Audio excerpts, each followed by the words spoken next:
Taşavuz vilayatynyň klinikasynda halkyň gymmatly wagtyny ýitirip, Thomas'un Jokromo ıssasynda darajyk koridoryň içinde gerege yaramajak 100-nji ýerde durýan kepilnamalar üçin adamlary bir näçe sagatlap nowata durup köseýärler. Klinikanyň tämirlik işçisi öz işlerini ýerine ýetirmek üçin nowatda duran adamlary daşary kowmak istedi. Emma bu ýagdaý nowatyny ýitirmek istemeýän adamlarda nägilelik döretdi. Netijede tämirlik işgärleri bilen nowatda duranlaryň arasynda dawa başlandy. Bu batly çykýan sesleri otoglarda işläp oturan lukmanlar çykdylar we bu goha näme sebäp bolanyny soradylar. Tämirlik işgär raýatlar maňa gulak asanoklar diýdi.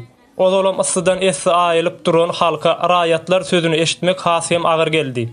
Adamlar bu sözden soň gohu has ulaý ýazdyrdylar. Şeýlelik bilen halk köpçülük bolup, tämirlik işgärni raýat sözüni gaýdyp agdyna almajak derejäge ýetirdiler.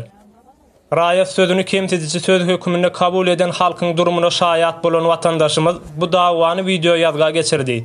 Emma haýsydyr bir teknik näsazlyklara görä ýazgy edilmänligi üçin yzyna gaýdyp, ýene-de gaýtadan ýazga aldy.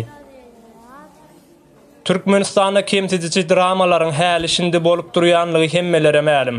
Emma bu jenjelli ýagdaý video ýazga düşmese-de watandaşymyzyň dillen beren gürrüňleri ýeterlik boldy.